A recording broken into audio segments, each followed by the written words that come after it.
Hello guys, आज की इस वीडियो में हम जानेंगे कि ग्लास पेंटिंग क्या होती है और इसको किस तरह से किया जाता है। तो यहाँ पे हमारे पास एक पैकेट है जिसमें कि हमने एक्रेलिक शीट मंगाई है।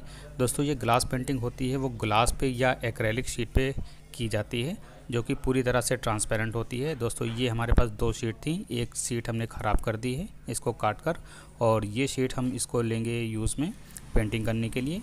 तो आपके घर पे दोस्तों जो नॉर्मल जो ग्लास होता है, कांच होता है, उसका भी यूज़ किया जाता है इस पेंटिंग में। और इस तरह की ये प्लास्टिक शीट है, इसको एक्रेलिक शीट बोलते हैं। तो इस तरह की शीट का भी इस्तेमाल किया जाता है।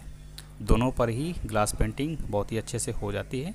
तो दोस्तों, ये हमारे पास एक्रेलिक शीट है, यानी कि प्लास्टिक की ट्रांसपेरेंट शीट। तो हम आज इसी पे टेस्ट करने वाले हैं कि पेंटिंग किस तरह से होती है।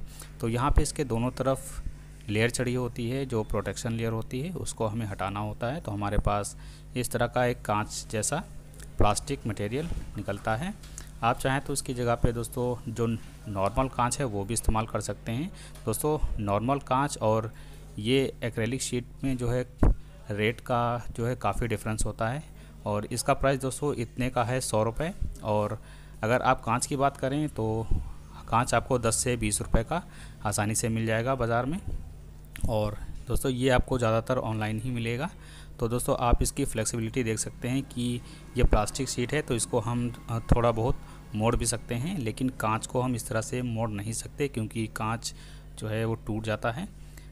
और इसकी बस ख़ास बात यही है कि ये इतनी आसानी से टूटता नहीं है, और जो कांच होता है नॉर्मल कांच वो इजीली टूट जाता है। तो इस पे पेंटिंग करने के लिए दोस्तों ये एक्रेलिक कलर आते हैं, इनको एक्रेलिक कलर बोला जाता है। ये सबसे अच्छे कलर होते हैं ग्लास पेंटिंग के लिए। तो हमें जिस साइड में बनाना है उस साइड में हमें जो भी ड्रॉ करना है वो उल्टा ड्रॉ करना है, तभी जब हम सीधी साइड से देखेंगे तो वो हमें सीधा दिखाई देगा। तो चलिए आपको स्टेप बाय स्टेप बताते हैं कि किस तरह से आपको पेंटिंग करनी होती है। यहाँ पे हम सिर्फ आपको एक डेमो दिखाएंगे।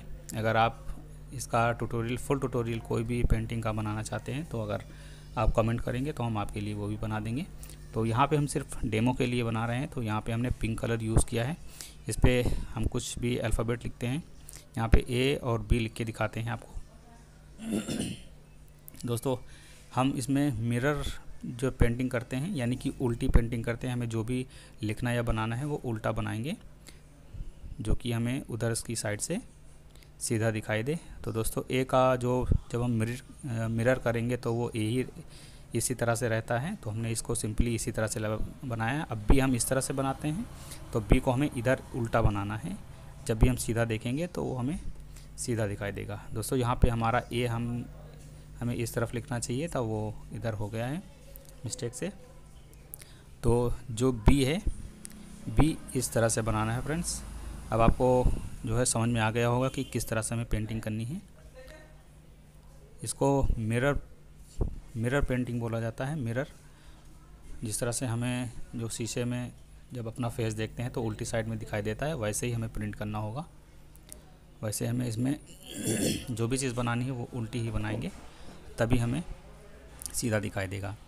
और दोस्तों, अब इसमें हम बैकग्राउंड ऐड करेंगे। तो बैकग्राउंड ऐड करने के लिए इसको थोड़ा सा सूख जाने देते हैं, क्योंकि हम जब भी ग्लास पेंटिंग करते हैं तो लेयर बाय लेयर करते हैं, जिससे कि इसके कलर मिक्स ना हो आपस में, और ये सूखे तो अच्छे से हमें दिखाई दे। तो यहाँ पे ये दोस्तों सूख चुका है। और अब यहाँ पे बैकग्राउंड कलर के लिए हमने यहाँ पे ब्लू कलर यूज़ किया है। तो ब्लू कलर को लेने के बाद में हमें इसका बैकग्राउंड पूरी तरह से कवर कर देना है जितने में हमें बनाना है। यहाँ पे दोस्तों हमने जो एक्रेलिक शीट है उसकी एक कोने में ही हमने ये सारी चीज़ें बनाई हैं। तो अभी आप देख सकते हैं कि ये कलर मिक्स नहीं हो रहे हैं दोनों, क्योंकि नीचे वाला कलर सूख चुका है। और इसी तरह से दोस्तों हमें ये ग्लास पेंटिंग करनी होती है।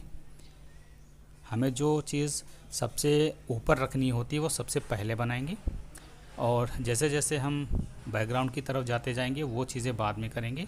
और जो सबसे लास्ट में बनाते हैं वो बैकग्राउंड ही बनाते हैं। अगर मान चलिए आप कोई भी सीनरी बना रहे हैं तो आपको सबसे पहले उसमें पेड़ या पेड़ पे जो पक्षी बने, अगर आप कोई भी बर्ड बिठाना चाहते हैं तो सबसे पहले बर्ड बनाएंगे, उसके बाद में पेड़ बनाएंगे, फिर उसके बाद में जो झोपड़ी वगैरह है वो बना देंगे, नदी बना देंगे, और जो बादल और जो बाकी ग्रास वगैरह है बैकग्राउंड में जो जितनी सारी चीज़ें आती हैं वो बाद में बनाएंगे। तो इस तरह से हमारा इफ़ेक्ट पूरा आ जाएगा ग्लास पेंटिंग के लिए।